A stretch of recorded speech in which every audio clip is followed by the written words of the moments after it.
Alam nyo ba, bawat 8 to 10 years, more or less 8 to 10 years, dumarating po yung tinatawag na economic crisis. At ngayon, halos lahat nararamdaman na po ang epekto. Pagtaas ng presyo, mga tao na nawawalan ng trabaho, at syempre, humihina ang negosyo.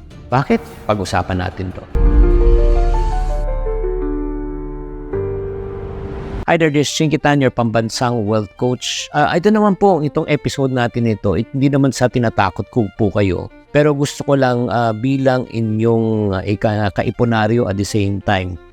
For me, I've attended a world conference. It's called the World Business Conference in New York. I invested a lot of money just to come here to learn because ako naniniwala ako na kailangan in order for me to give something, I have to reveal something. I can never teach what I do not know. And based on the statistics that I've learned from the conference, ayon sa World Bank, on 2024, more than 60% of Filipinos in the Philippines live paycheck to paycheck at higit 70% ng mga Pinoy ay walang ipon or emergency fund. Kaya we are just one hospital bill, we are just one crisis away from instant utang, then magkakaroon ka ng tinatawag na financial stress, anxiety, and magkakaroon ka ng tinatawag na, financial catastrophe. At katotohanan, marami po talaga ang nagbabago na po sa panahon po ngayon. So, anong ibig ko po sabihin dito? It's very important for us to right now, kapag may crisis po, kailangan ito ay pinaghahandaan. Hindi ito pinagpipray saan na mawala. Parang bagyo ba? Pag tayo po ay nasa Pilipinas, dadaanan po talaga tayo ng bagyo. Ito ay pinaghahandaan, hindi natin pinagpipray sana hindi dumating ang bagyo. Pero itong reality, the reality is this. Kapag may crisis, mga tao na natatakot. Ang iba, ang ginagawa, nag-hold back gastos, tigil gastos. Ang iba naman, may plano mag-business, pero hindi na nagbi-business. Pero ito ang pinakamasakit. Ayon sa BSP naman po, expectation ng consumer expectation po survey, 82% po ng Pilipino ay financially unprepared. So, right now, anong pwede nating gawin? Yan ang pag-usapan po natin. Naalala ko tuloy yung kaibigan ko na si Ana. Single mom na wala na trabaho nung pandemic ng 2020. Sabi niya sa akin, Chinky, wala akong savings, hindi ko alam kung saan ako kuha ng pambayad ng renta. Pero meron din ako nakausap na isang Grab driver na may parehas sa sitwasyon. Pero ang ginawa niya, nag-ipon siya ng 50 pesos per day kada araw bago mag-pandemic. At you know what? Ginawa niya for several years. At yan po ang naging pantawid program po niya. So in other words, what I'm trying to say, parehong crisis pero magkaibang resulta. Dahil magkaiba po yung habit ng dalawa. Yung isa, walang ipon. Yung isa, nag-develop ng habit ng pag-iipon. So in other words, you and I cannot control the crisis, but you know what? You can control your habit. So if you want to really prevent another financial crisis from happening, let me encourage you, change your habit right now. Ano yung habits na kailangan natin ayusin? Number one, i-automate po natin ang pag-iipon. Again, based on the conference that I attended the session of James Clear. Si James Clear po ang sumulat ng librong Atomic Habits. Siya po yung nagsulat nito.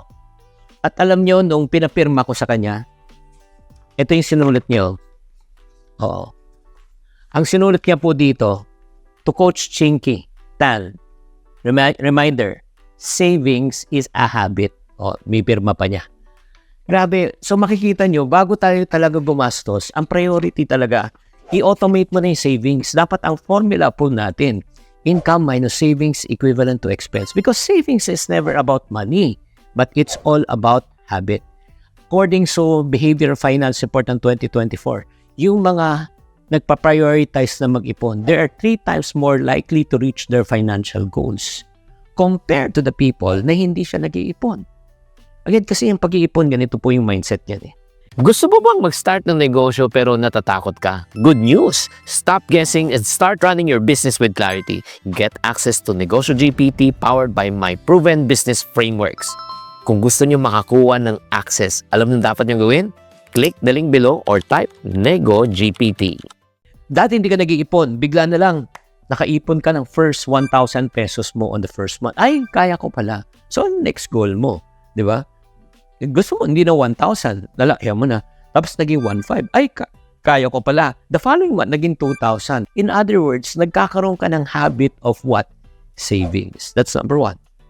Habit number 2 that you should do also right now to prevent yung financial crisis, you should learn how to track every peso. In other words, you got to know where your money is going in order for you to know where you're heading. There are two only: financial direction, financial freedom, and financial disaster. So ang tanong, saan mo gustong pumunta? Hindi mo pwedeng baguhin ang hindi mo minomonitor.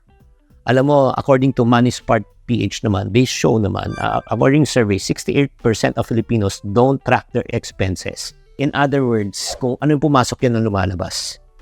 Alam mo, ito lang, simple lang naman eh. Alam mo, tanong mo lang dapat sa sarili mo ay ganito. O, pag ikaw nagtatanong ka at the end of the month or the end of the year, saan napunta ang pera ko? Ibig sabihin, hindi mo tinatrack ang iyong expenses. Learn how to track it by managing, by budgeting. Third habit na kailangan mo gawin para, in other words, na kailangan maiwasan nating crisis is the habit of investing consistently. So number 1, nag-iipon ka for your savings, for your emergency fund. Number 2, tinatrack mo yung habit mo of spending. And number 3, the habit of investing consistently. Alam mo, kahit na crisis siya, alam mo, pag nag-invest ka, you start small. Diba? Like for example, kami po ay nag-invest muna sa paper assets, from paper asset to hard assets to property.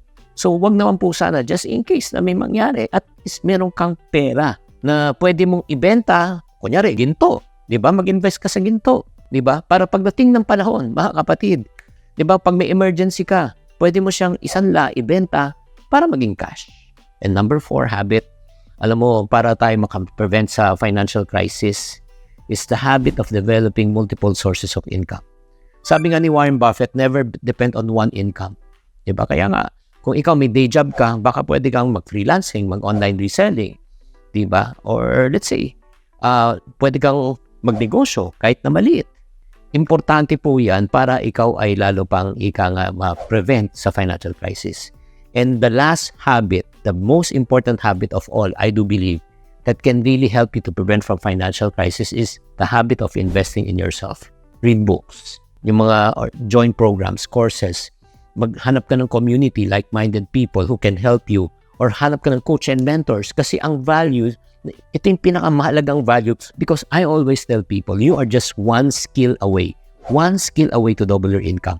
Ano yung 5 habits na kailangan po natin na ma-develop? Number 1, habits of what? Savings. Number 2, habit of writing your expenses. Number 3, habit of investing. Number 4, the habit of looking for more opportunities. And number 5, the habit of investing in yourself.